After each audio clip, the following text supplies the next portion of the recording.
qui sont détruites par ce péché.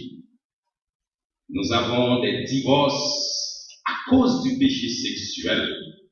Nous avons des enfants illégitimes qui souffrent à cause du péché sexuel. Nous avons des personnes, des jeunes qui meurent longtemps à cause de ce péché. On ne peut jouer avec le feu, ce feu qui allume, qui semble réchauffer pour le froid, alors que ce feu va consumer, va brûler totalement. Comment avoir la victoire sur le péché sexuel? Nous allons voir le fait que ce péché a une capacité de détruire. Notons d'abord, mes frères et mes sœurs en Christ, que ce péché détruit graduellement et enfin mène à la fatalité. Le péché sexuel détruit graduellement sans le savoir et à la fin, il détruit totalement. Donc, le message c'est soyons vigilants. Voyons la destruction graduelle du péché sexuel. En Proverbe chapitre 6, le verset 20 à 24, l'auteur montre que le péché sexuel détruit d'abord l'efficacité de la parole de Dieu en nous. Verset 20 à 24. Mon fils, garde les préceptes de ton père et ne rejette pas l'enseignement de ta mère. Lis-les constamment sur ton cœur, attache-les à ton cou. Ils te dirigeront dans ta marche, ils te garderont sur ta couche, ils te parleront à ton réveil. Car le précepte est une lampe et l'enseignement une lumière et les avertissements de la corruption sont le chemin de la vie. Ils te préserveront de la femme corrompue, de la langue doucereuse de l'étrangère.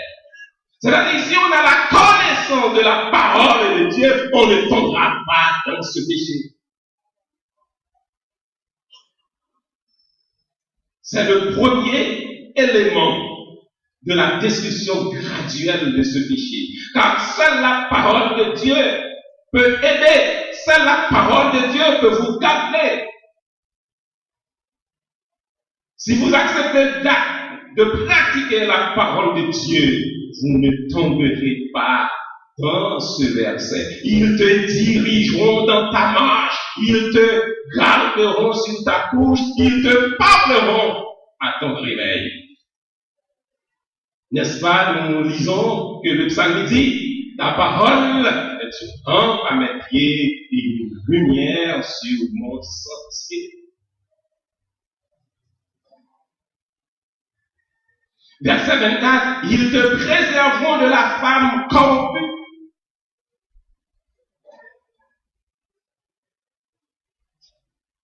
Ici, il ne faut pas dire seulement comme si c'est la femme qui est corrompue. C'est les deux sexes. Grâce à la connaissance de la parole de Dieu, on sera dans la lumière et on ne marchera pas dans les ténèbres. On sera dans la sagesse et on ne marchera pas dans la folie. On sera dans la sincérité et on ne marchera pas dans l'hypocrisie. N'est-ce pas? Le proverbe dit, loin de la Bible, près du péché. Près de la Bible, loin du péché. Loin de la Bible, près du péché, et près de la Bible, loin du péché. C'est le premier élément que le péché sexuel détruit graduellement chez nous. Le deuxième, le péché sexuel détruit nos valeurs, c'est-à-dire détruit nos richesses. Nous lisons dans les versets 25 à 26 et 26, ne la convoite pas dans ton cœur pour sa beauté. Ne te laisse pas séduire par ses paupières, car pour la femme prostituée, on se réduit à un morceau de pain. Le péché sexuel détruit nos valeurs. Le péché sexuel détruit nos richesses. Ici, l'apôtre Paul, j'aime tellement l'apôtre Paul. Mais Paul, tiens-toi. Ici, Salomon dit deux choses. Ne la convoite pas dans ton cœur. Ne te laisse pas séduire par cette opinion. Dans la question du péché, il y a deux choses. Il y a la convoitise et il y a la séduction. Je rappelle que la convoitise, c'est le côté actif du péché. Et la séduction, c'est le côté passif. La convoitise, c'est-à-dire, c'est vous. Vous voyez la femme et que vous êtes enflammé, vous faites toutes les... etc. Ça, c'est la convoitise. La séduction, c'est le côté passif. Maintenant, c'est l'autre.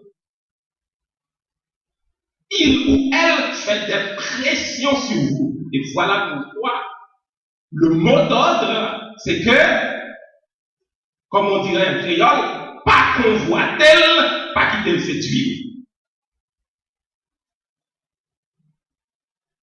Ne la convoite pas et ne te laisse pas séduire par elle.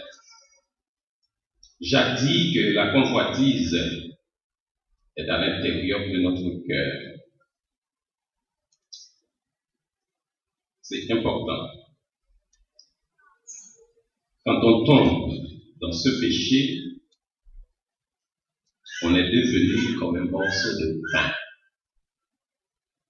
Détruit nos richesses, détruit nos valeurs. Dans le monde qui est pauvre, je dis à son femme, vous m'avez d'accord.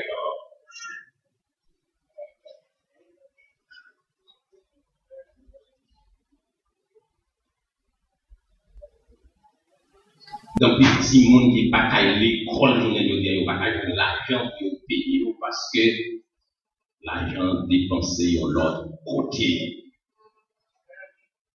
On se réduit à un morceau de pain. Car quand on tombe dans ce péché, on perd sa liberté, on perd ses biens, on perd sa valeur, on perd sa signification, on perd sa famille, on perd sa pureté, on perd sa dignité. Et on peut même perdre son âme, car ce péché vous réduit à un morceau de pain. L'adultère est très coûteux, le péché sexuel est très coûteux. Et regardons les conséquences. Divorce, scandale, honte, perte de réputation, maladie vénénienne, la mort. Troisièmement, le péché sexuel détruit notre joie. Dans le verset 27 à 31, quelqu'un mettra-t-il du feu dans son sein sans que ses vêtements ne s'enflamment? Quelqu'un mettra-t-il, marchera-t-il sur du charbon ardent sans que ses pieds soient brûlés? Ici, dans le verset 29, c'est la certitude de la punition de Dieu. Est-ce qu'aux gens qu'on est dans le monde qui a marché bien et sous charbon les mecs pas brûlés? C'est la certitude.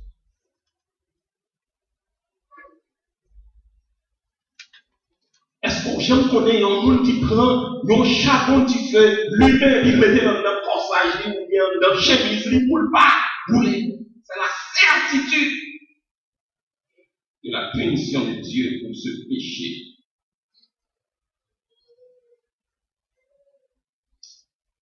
Et le texte continue pour dire, verset 29, il en est de même pour celui qui va vers la femme de son prochain. Quiconque la touche ne restera pas impuni.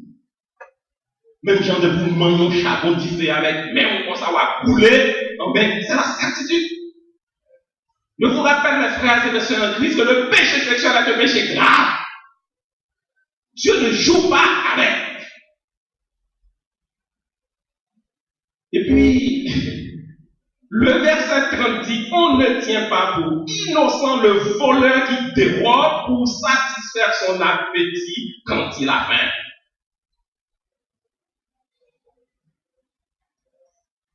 C'est-à-dire que quand on commet le péché sexuel, on vole. On vole.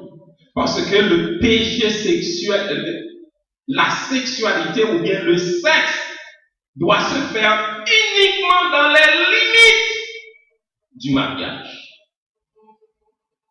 Et le texte le dit bien, oui. Le fait qu'on a faim et qu'on vole, on restera impuni. Nous, gens, dans le monde qui ont parlé dans le volet, qui ont gagné au cas, et quand vous êtes pour faire voler. Non. Le texte dit dans le verset 30, on paiera 7 fois plus. Voilà pourquoi je dis que le péché sexuel est un péché grave. Laissez-moi souligner pour vous ici que selon la loi de Moïse, quand on vole un bœuf, on donnera 5 bœufs. Et en ce sens, on laissera la question pater soit c'est effacé. Quand on vole un mouton, on donnera 4 moutons. Et on laisse derrière soi ce péché. Mais quand on vole pour le péché sexuel, quand on commet le péché sexuel, on n'a rien à donner. On ne peut rien donner pour effacer cela. Voilà pourquoi le texte dit, on n'aura que plaie et ignominie et son péché ne s'effacera pas. C'est grave. On ne peut rien donner.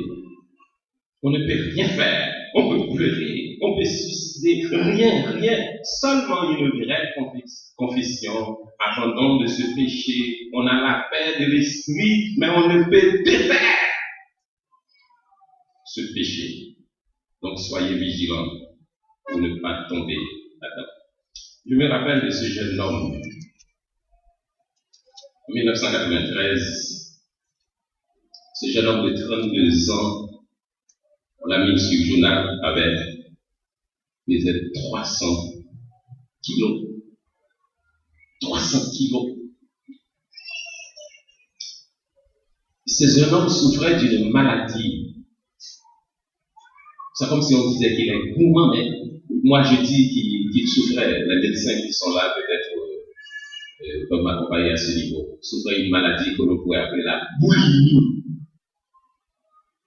Manger par exemple faim, bien voulu, comme si n'importe ça le manger. C'est un peu sinon trop le tomber. Ce jeune homme un jour mangeait au petit déjeuner un cochon.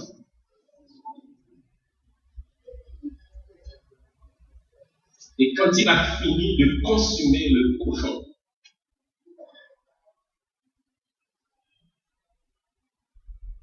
il est tombé malade et pour le transporter à l'hôpital, c'était les pompiers qui devaient l'emmener à l'hôpital. Et il est mort. Et puis on conclut dans le journal pour dire que l'appétit excessif pour l'argent, pour la nourriture, pour le sexe, vous tuera tôt ou tard si on ne le contrôle pas. Il faut la tempérance pour la maîtrise de soi. Le péché sexuel détruit aussi notre bon sens. Le péché sexuel détruit notre bon sens. Dans le verset 32, chapitre 6, mais celui qui commet un adultère avec une femme est dépouillé de son